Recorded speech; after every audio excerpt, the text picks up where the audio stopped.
Olá, você estudante que está acompanhando a gente aqui no programa O Liberal na Escola. Estamos de volta aqui, eu sou o professor Júnior Brito, vou trabalhar itens de matemática com você, tá? E vamos dar agora continuidade na nossa revisão, já ir para a nossa provinha que será dia 28 agora de novembro.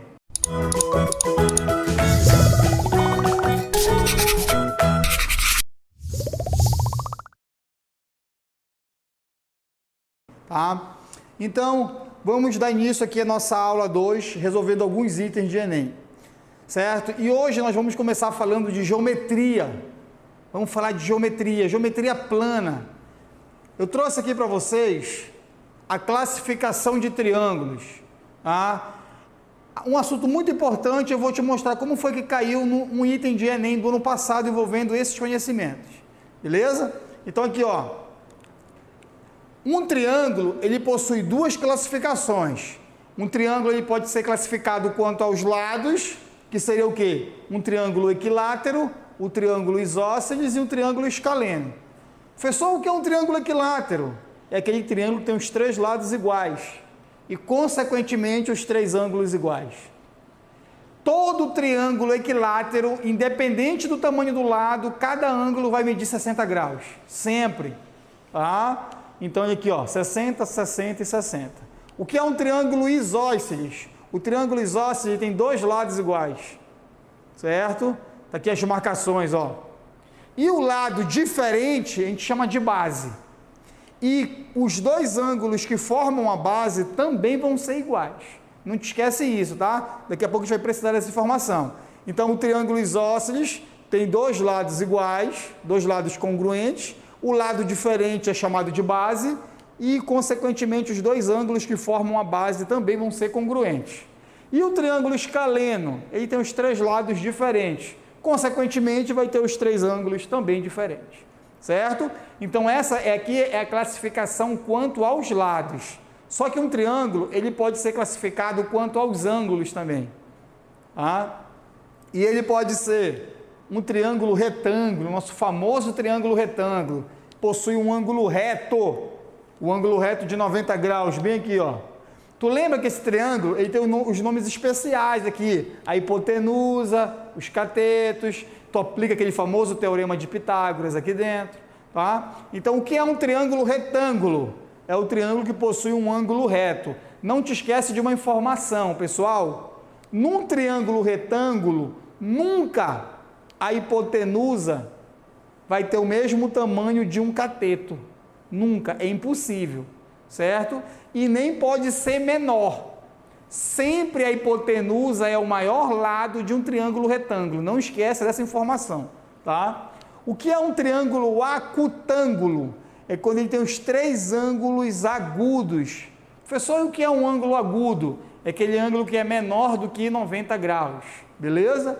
E o que é um triângulo obtusângulo? Ele possui um ângulo obtuso. Ângulo obtuso, para te lembrar, ele é maior que 90 e é menor que 180. Beleza? Tranquilo? Vamos lá para o nosso item. Olha lá. Enem 2020. Olha como ele te cobrou isso, calouro. Presta atenção. Considere o guindaste mostrado nas figuras em duas posições, 1 e 2. Posição 1 está aqui, ó. Posição 2 está ali, certo? Na posição 1, o braço de movimentação forma um ângulo reto com um cabo de aço CB, que sustenta uma esfera metálica na sua extremidade inferior, beleza? Na posição 2, o guindaste elevou seu braço de movimentação e o novo ângulo formado entre o braço e o cabo de aço ED, que sustenta a bola metálica, é agora igual a 60 graus. Ok. Então, presta atenção para cá.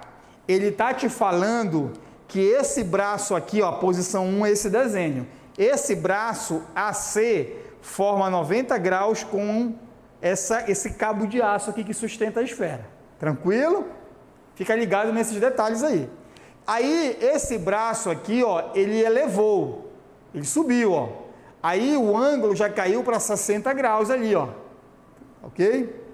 Assuma que os pontos A, B e C, na posição 1, A, B e C, na posição 1, formam um triângulo T1, e que os pontos A, D e E, na posição 2, formam um triângulo T2, os quais podem ser classificados em obtusângulo, retângulo ou acutângulo, e também em equilátero, isósceles ou escaleno. Tá vendo aqui como ele deu a classificação dos triângulos para ti?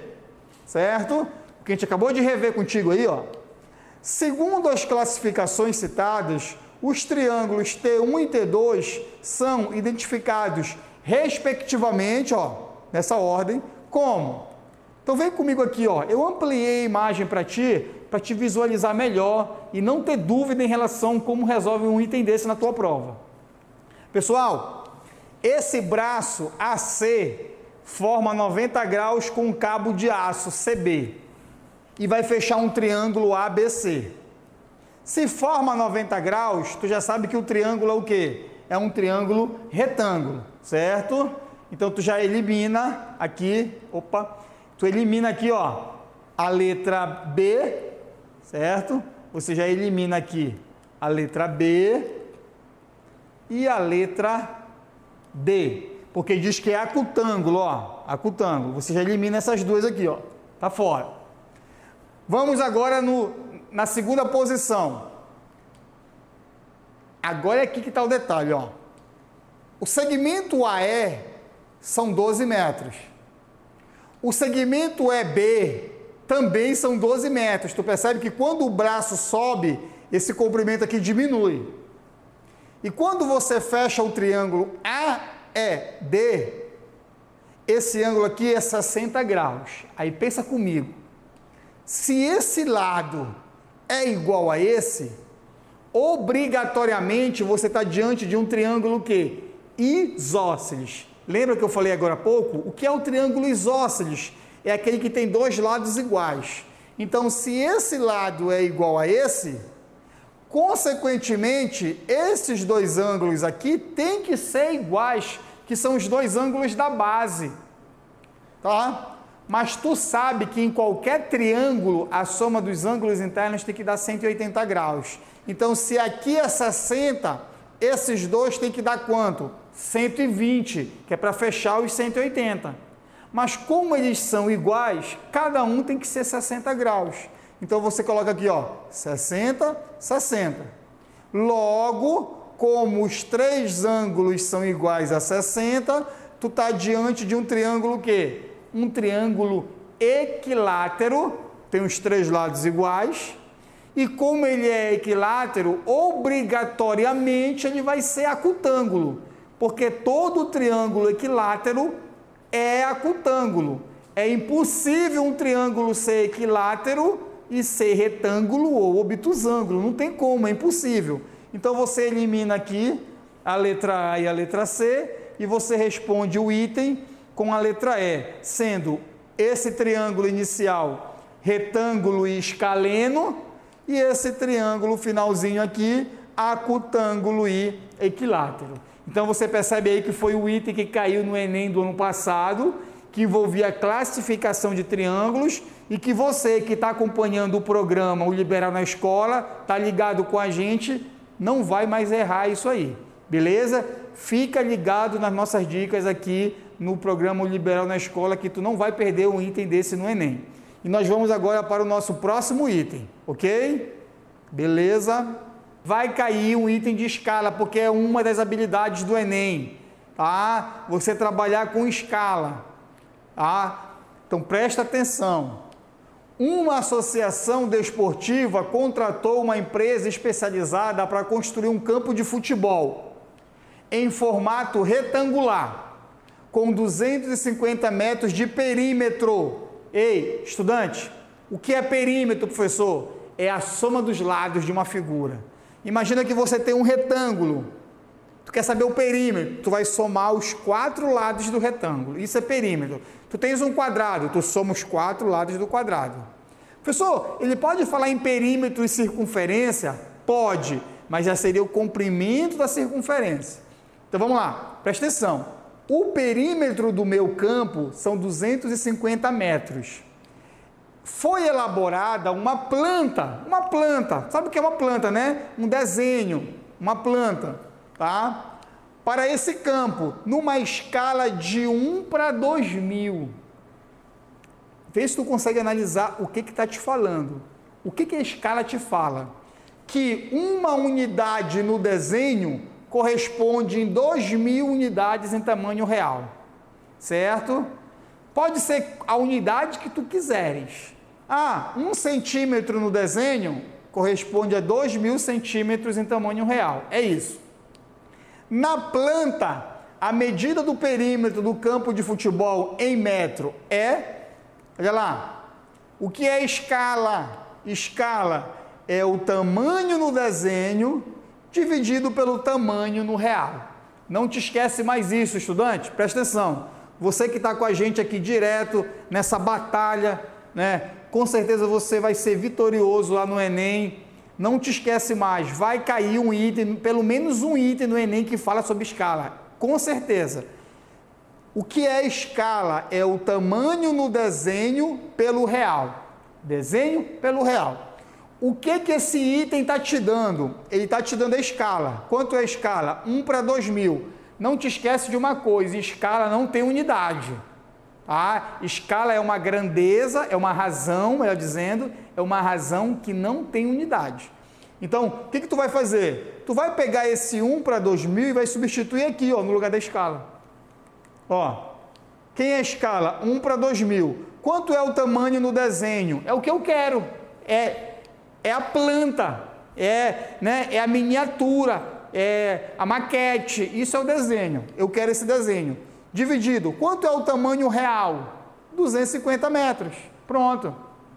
Regra de 3 simples aqui, O 250 está dividindo, passa para cá multiplicando. Não te esquece que já está em metro aqui, tá? 250 multiplicado por 1 aqui de cima, tu vai ter 250.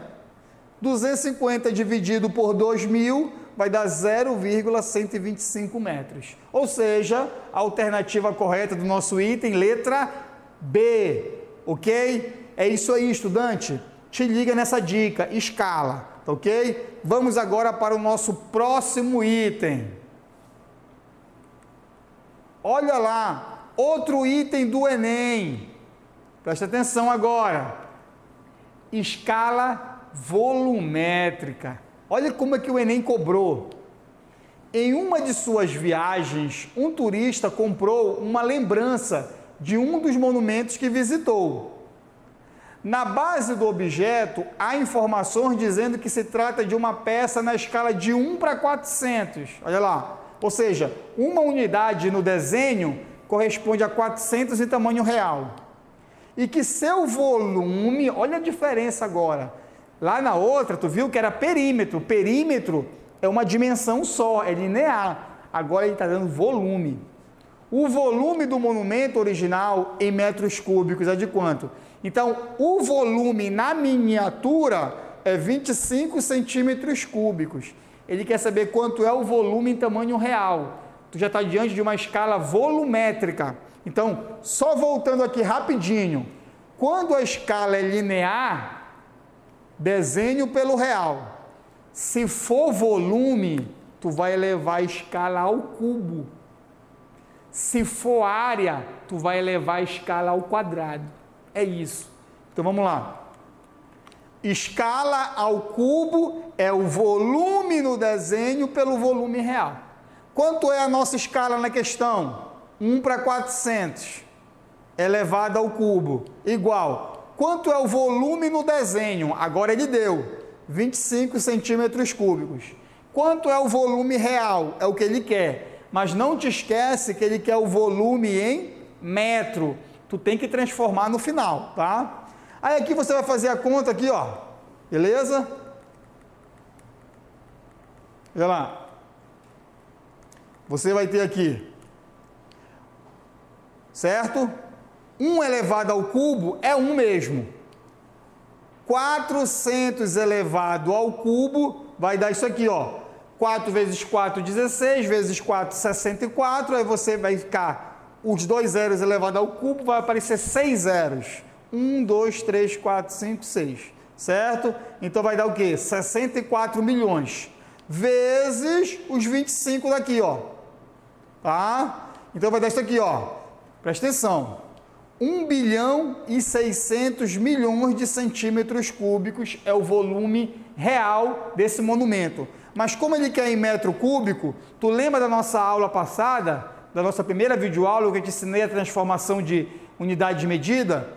Como é que eu passo de centímetro cúbico para metro cúbico? Eu ando com a vírgula 6 casas para a esquerda. Então, andando aqui, ó, 1, 2, 3, 4, 5, 6. Esses 6 zeros perdem o valor, então o volume seria quanto? 1.600 metros cúbicos seria o volume real desse monumento. Beleza? Então, fica de olho que com certeza vai cair uma questão de escala dia 28. Ok? Vamos para o nosso próximo item. Estudantes, acompanhe aqui comigo. Vamos lá. Um item sobre geometria espacial. Geometria espacial. Olha lá. Geometria espacial, você conhece vários sólidos, como cilindro, cone, pirâmide, esfera, prisma. Tudo isso pode cair no teu Enem. Fica de olho que cilindro e cone são 2 sólidos que caem, de vez em quando eles caem aí. Então fica de olho nessas fórmulas. Como é que você calcula o volume de um cone? Como é que você calcula o volume de um cilindro? Área lateral, área total, tá? Então vamos lá. Acompanhe esse item aqui, ó. Em regiões agrícolas é comum a presença de silos para armazenamento e secagem da produção de grãos, no formato de um cilindro reto, sobreposta por um cone, e as dimensões indicadas na figura. O silo fica cheio e o transporte dos grãos é feito em caminhões de carga cuja capacidade é de 20 metros cúbicos. Uma região possui um silo cheio e apenas um caminhão para transportar os grãos para a usina de beneficiamento. Então presta atenção, olha para o sólido. Tá vendo? Ele está te dando aqui, isso aqui é o silo, é onde armazena grãos. Tu percebe que ele é formado por 2 sólidos, o cilindro e em cima um cone. E ele te dá a altura do cone, 3 metros, te dá a altura do cilindro, 12 metros, e te dá o raio do cilindro, que é o mesmo raio do cone, 3 metros. Beleza? Tranquilo? Acompanha comigo aqui. Utilize 3 como aproximação para o π. Tu sabe que o π é um número irracional, né? O π vai aproximadamente 3,14. Mas por questão de facilitar o cálculo, na maioria das questões de Enem, ele manda usar o π igual a 3. É até melhor para ti fazer conta, tá? O número mínimo de viagens que o caminhão precisará fazer para transportar todo o volume de grãos armazenados no silo é... Então, presta atenção, olha para cá, ele está te falando que o caminhão, ele leva 20 metros cúbicos, é a capacidade dele por viagem. O silo está cheio de grãos. Quantas viagens o caminhão tem que dar? Então, vamos lá, olha como é que você resolveria isso aqui. Vamos lá.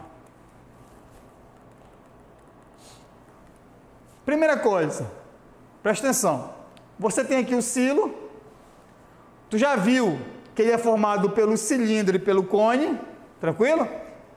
Então, o volume do silo é o volume do cilindro mais o volume do cone.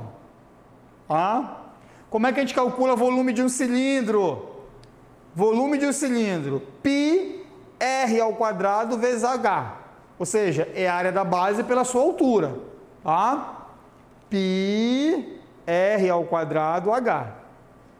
Então, π vezes o raio do cilindro ao quadrado multiplicado pela altura do cilindro. Como é que eu calculo o volume de um cone, professor? É a mesma fórmula do cilindro, só que dividido por 3. Ou seja, π r ao quadrado, o raio ao quadrado do cone, multiplicado pela altura do cone, dividido por 3. O que a gente vai fazer? Só pegar os dados e substituir na questão, pessoal. Tá? Olha ali. Quanto é o π? 3. Quanto é o raio do cilindro? 3 ao quadrado. Quanto é a altura do cilindro? 12. Mais Quanto é o π? 3. Quanto é o raio do cone? Também é igual ao do cilindro, 3 ao quadrado. Vezes a altura do cone, 3, dividido por 3 da fórmula. Não te esquece, o volume de um cone ele é 1/3 do volume do cilindro. Ah, beleza? Fazendo as continhas aqui bem rápido, para a gente não perder muito tempo, vai dar 324 mais 27, ou seja, 351 metros cúbicos. Então, isso aqui, estudante, é o volume desse silo cheio. Ou seja, tudo que tem de grão aqui é 351 metros. O caminhão, ele vai transportar tudo isso levando 20 metros cúbicos por cada viagem. Então, se você dividir 351 dividido por 20, vai dar 17,55 viagens. Mas ficou um negócio estranho. Por quê? Número de viagens é números inteiros. Uma viagem, duas. Ele não pode dar 17,55 viagens. Concordas comigo? E se ele der menos, se ele der 17 inteira, ele não vai levar tudo. Ainda vai ficar faltando, ainda vai sobrar grão dentro do silo. Então ele tem que levar no mínimo quantas viagens? 18, que é o próximo número inteiro depois do 17. Então esse cara tem que dar no mínimo 18 viagens para transportar todo esse grão. Beleza? Então aí, ó, um item sobre geometria espacial que caiu no teu Enem, e com certeza vai cair alguma coisa sobre geometria espacial lá no dia 28. E tu tá atento com a gente aqui no programa Liberal na Escola, tu tá recebendo essas dicas aí preciosas, maravilhosas, que vai te ajudar muito na prova, com certeza, ok? E fica atento para o nosso próximo item. Vamos fazer agora um item sobre probabilidade. Com certeza vem lá no dia 28 para ti, estudante que está acompanhando aqui o programa Liberal na Escola, vai cair um item envolvendo probabilidade. E tu vai ficar ligado nas dicas aqui, eu vou resolver esse item para ti aqui. Olha lá. Em um jogo, há 2 urnas com 10 bolas de mesmo tamanho em cada urna. A tabela a seguir indica a quantidade de bolas de cada cor em cada urna. Então, presta atenção. Na urna 1, existem as cores amarela, azul, branca, verde e vermelha. Tem 4 amarelas, 3 azuis, 2 brancas, 1 verde e nenhuma vermelha. Na urna 2, não tem nenhuma amarela, 1 azul, 2 brancas, 3 verdes e 4 vermelhas. Uma jogada consiste em... Presta atenção, olha o raciocínio dessa questão. O jogador apresenta um palpite sobre a cor da bola que será retirada por ele na urna 2.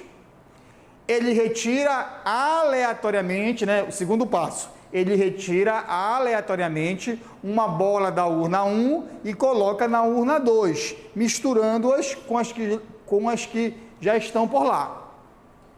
Em seguida, ele retira também aleatoriamente uma bola da urna 2. Se a cor da última bola retirada for a mesma do palpite inicial, ele ganha o jogo. Pergunta, olha agora aí, ó. Qual a cor deve ser escolhida pelo jogador para que ele tenha a maior probabilidade de ganhar? E aí, estudante, tu que está aí com a gente aí nessa batalha aí, em busca da tua vaga na universidade, já aí com a gente nesse programa excelente que é o programa Liberal na Escola, te ajudando. O que tu faria no item desse, se caísse algo parecido no dia 28?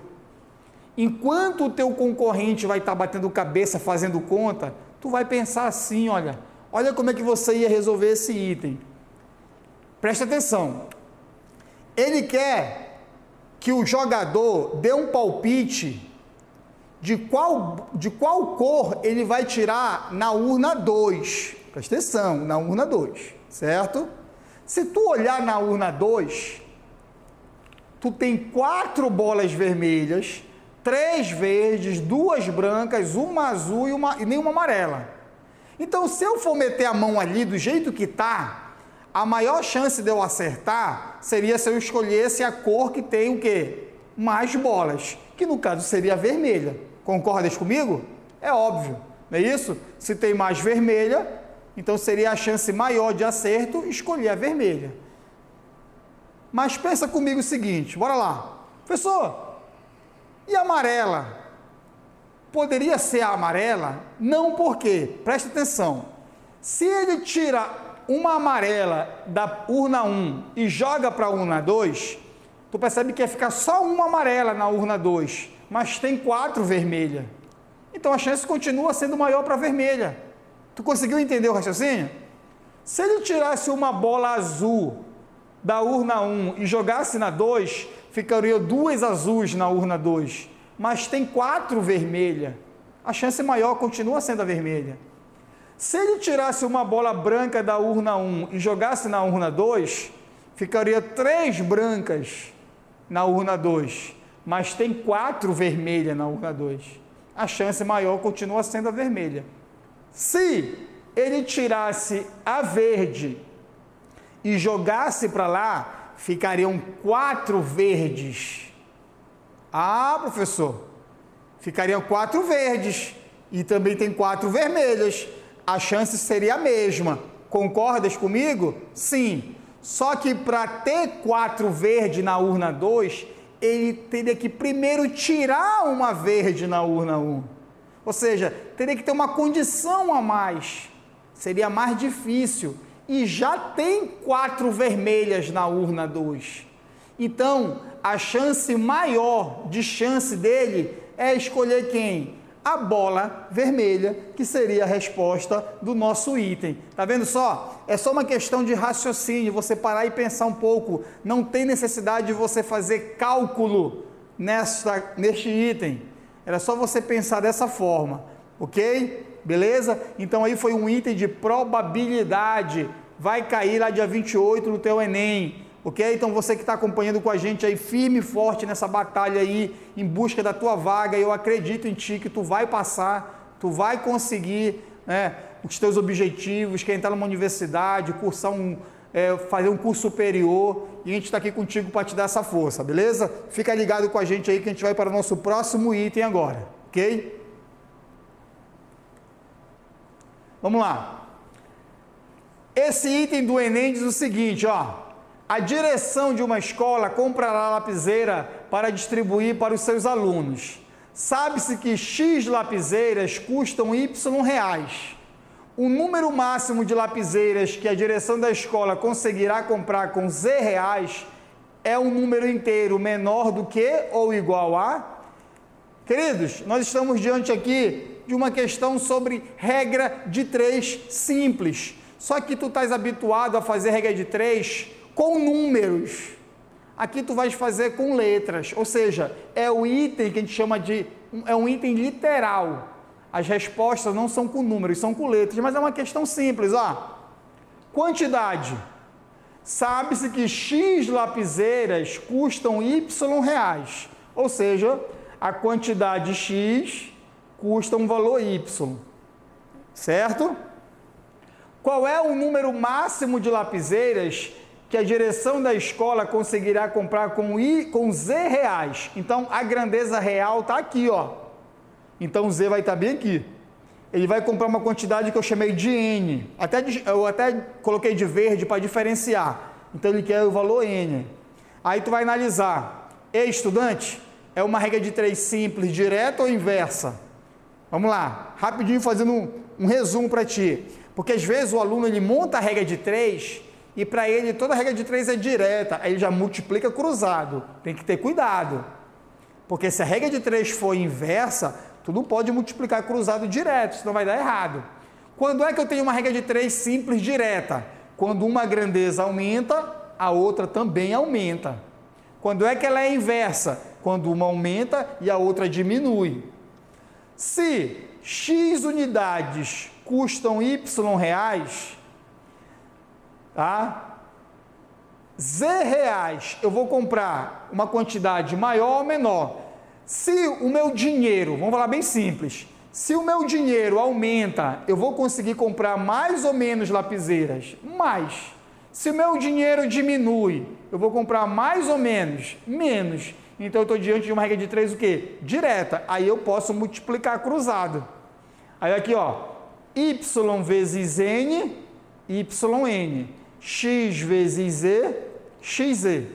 Aí o y que está multiplicando passa dividindo. Então a quantidade de lapiseiras que eu vou conseguir comprar é quem? X vezes y dividido, x vezes z dividido por y, que seria a alternativa a nossa letra A, xz sobre y. Então aí, foi um item do Enem de regra de 3 simples. Fica atento que também pode vir uma questão de regra de 3 composta, beleza? Ok? Então vamos agora para o nosso próximo item. Acompanha comigo aqui. Sempre você focado nas nossas dicas aqui do programa O Liberal na Escola. Sempre do teu lado aí te ajudando. Uma questão sobre trigonometria. Trigonometria. Olha lá, calouro, presta atenção. Um turista, vou te dar uma dica bem bacana nesse item aqui, Um turista vê o topo de uma torre construída em um terreno plano, sob um ângulo de 30 graus. Aproximando-se da torre mais 374 metros, passa a vê-lo sob um ângulo de 60 graus. Considerando que a base da torre está no mesmo nível do olho do turista e usando para o cálculo a aproximação raiz de 3 igual a 1,73, a altura da torre é de aproximadamente... Professor, ficou um negócio meio confuso aí. Vamos lá. Imagina que o cara está bem aqui nesse ponto, tá vendo? Ele está bem aqui. Ele vê o topo da torre por um ângulo de 30 graus. Aí ele fala que o cara se aproxima, a pessoa se aproxima da torre 374 metros. Então, tu imagina que ele sai daqui, vai andando para cá, tá aqui, 374 metros, e para bem aqui, Quando ele olha para o topo da torre, já são 60 graus. Aí ele quer saber quanto é a altura da torre. Vamos lá. Vou te dar uma dica aqui bem bacana para te resolver esse item.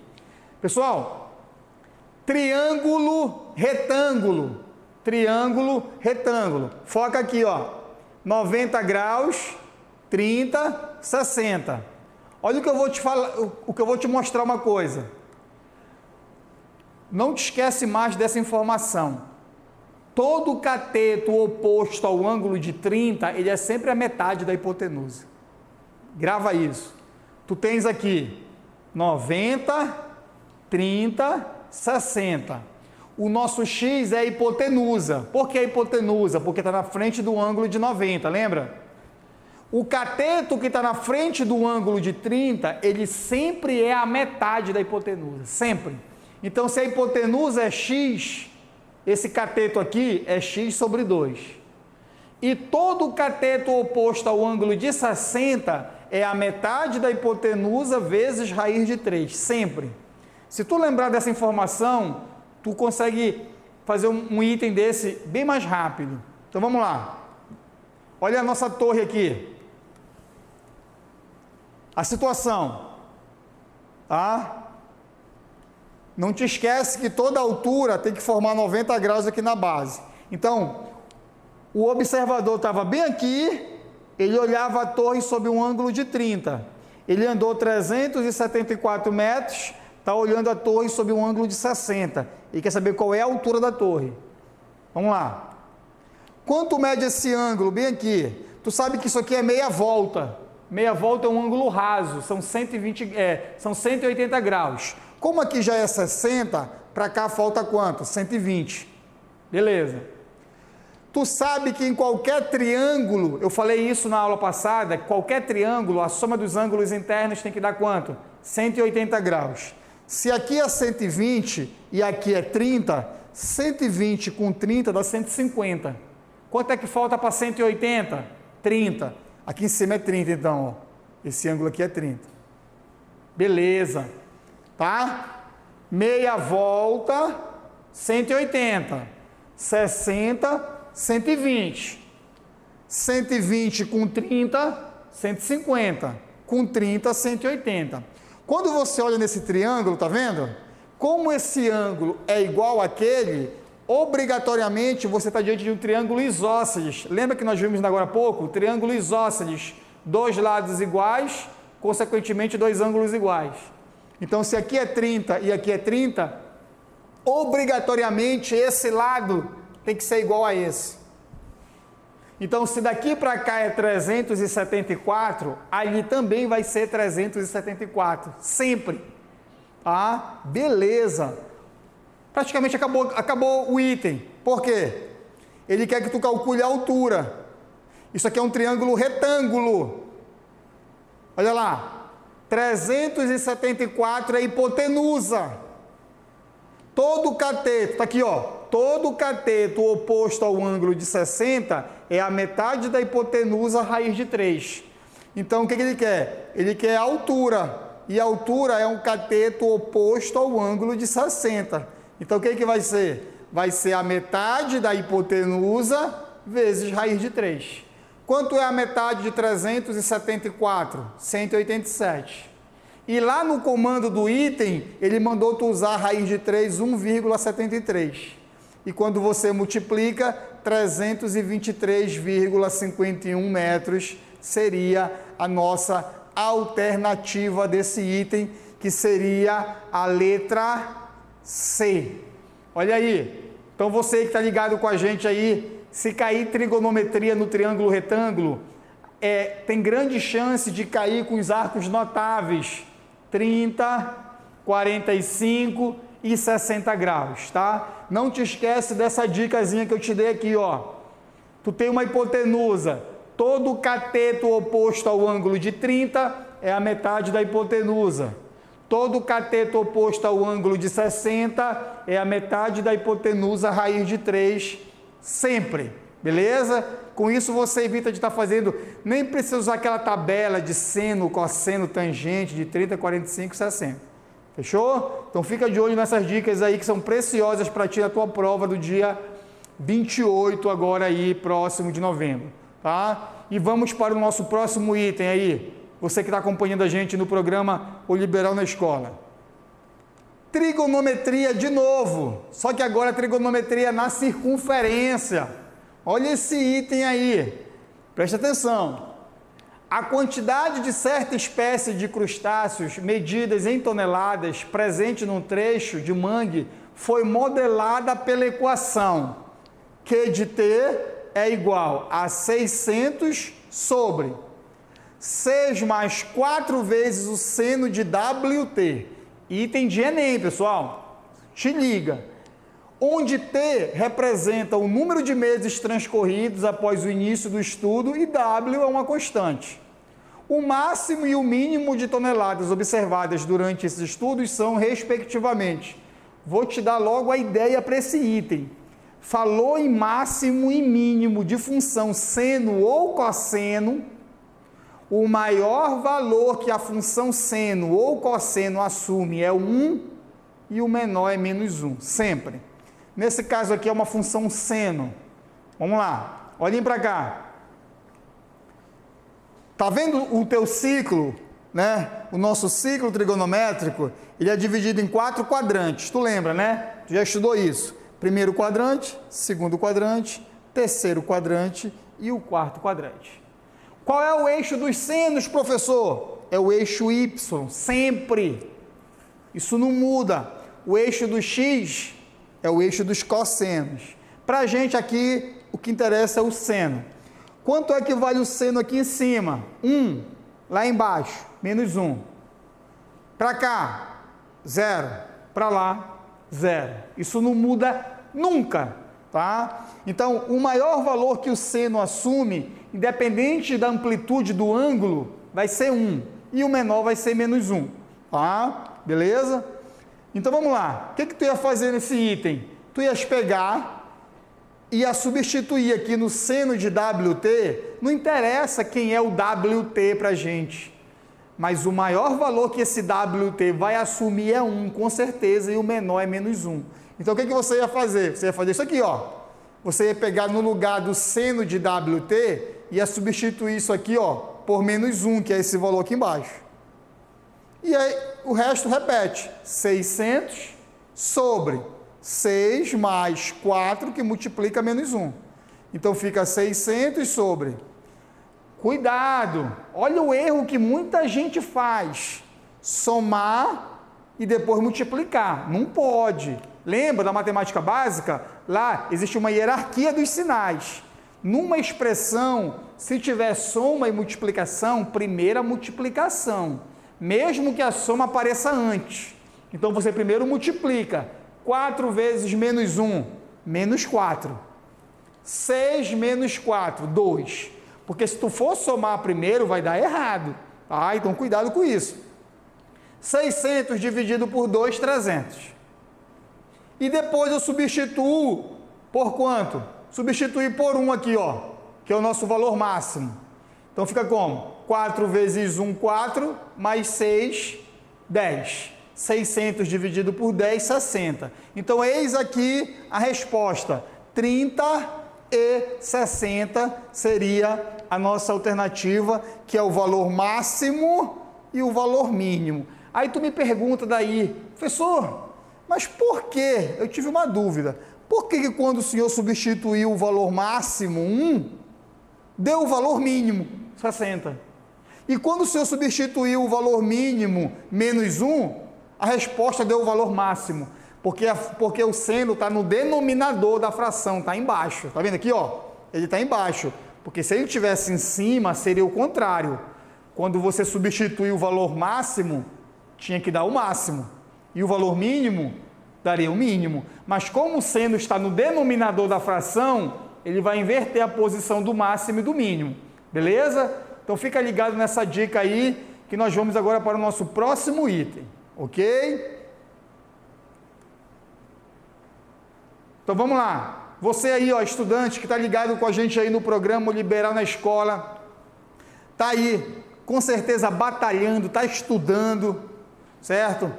Vai chegar a tua hora agora, você vai arrebentar no Enem, com certeza todo mundo aqui do programa acredita em você, por isso nós estamos aqui fazendo essas videoaulas, dando essas dicas, porque a gente sabe que você vai com certeza alcançar o seu objetivo, que é entrar numa universidade, que é fazer um curso superior, tá? Então te liga aqui, ó, Enem 2020, probabilidade. Em uma campanha promocional de uma loja, um cliente gira uma roleta conforme a apresentada no esquema. Tá vendo a roleta bem aqui, ó? Almejando obter um desconto sobre o valor total de compra. O resultado é o que está marcado na região apontada pela seta. Sendo que todas as regiões são congruentes. Congruente é a mesma coisa que igual, tá, pessoal? Então, tu está vendo aqui que todas as áreas são iguais ali dentro, beleza? Não tem nenhuma área aqui que seja maior do que a outra, ou seja, todas têm a mesma chance de acontecer, tá? Além disso, um dispositivo impede que a seta venha a apontar exatamente para a linha da fronteira entre duas regiões adjacentes, ou seja, nunca a seta vai ficar em cima da linha, ela vai ficar em cima de alguma das regiões, beleza? Um cliente realiza uma compra e gira a roleta, torcendo para obter o desconto máximo. Aí tu vai na roleta. De quantos são os descontos? 0, tente outra vez, não tem desconto, 7%, 2%, 5%, 10%, 0, tente 7%. Então, tu percebe que o maior desconto é 10%. A probabilidade em porcentagem desse cliente ganhar o desconto máximo com um único giro da roleta é melhor representada por... Cuidado, presta atenção. Muita gente ia errar e ia querer marcar o 10 aqui. Ele não está perguntando qual é o maior desconto, ele quer saber qual é a probabilidade do cara ganhar o maior desconto. Então ele vai ter que girar a roleta e a seta tem que parar em cima daqui dos 10, é isso. Tá? Ele não está perguntando qual é o maior desconto. Quantos espaços tem? Bora contar aqui, ó. Começando desse tente outra vez. 1, 2, 3, 4, 5, 6, 7, 8, 9, 10, 11, 12. Então, ao todo, tem 12 espaços. Então, o teu espaço amostral é 12. Aquela setinha lá em cima pode cair em cima de qualquer um dos 12. Todos têm a mesma chance, porque todos têm a mesma área. Beleza? Então vamos lá. Qual é a probabilidade? 1 sobre 12. Por que 1, professor? Não entendi por que 1. Porque só tem um 10%. Só tem um 10%, certo? Então, de 12, eu tenho apenas um que eu quero. Então, ficaria como? 1 sobre 12. 1 sobre 12, em porcentagem, seria aproximadamente quanto? 8,3%. Nem precisava fazer conta. Consegue entender comigo? Por quê? Porque se fosse 1 sobre 10, 1 sobre 10 é 10%. Como você aumenta o denominador, o valor então da fração diminui. Então eu sei que tem que ser um valor menor que 10% e só teria a letra A. A alternativa correta, a letra A, 8,3. Beleza? Tranquilo? Então, queridos, esse foi mais um item de Enem de probabilidade, tá? Com isso, a gente encerra essa nossa segunda videoaula. Você percebe que nós falamos aí sobre regra de 3, nós falamos sobre probabilidade, nós falamos sobre trigonometria, nós falamos sobre escala, geometria plana, geometria espacial, sistema de medidas, várias coisas que tudo isso vai estar na tua prova do dia 28, com certeza. E nós aqui do programa O Liberando a Escola, tá? Temos a agradecer, eu tenho a agradecer muito a atenção de vocês, certo? Eu espero que vocês tenham sucesso nessa prova. Espero ter contribuído com alguma coisa. E é isso. Eu vou ficando por aqui. Eu sou o professor Júnior Brito, sou professor de matemática e faço parte aqui do programa do Liberando a Escola. Ok, pessoal? Um abraço, boa prova e até a próxima.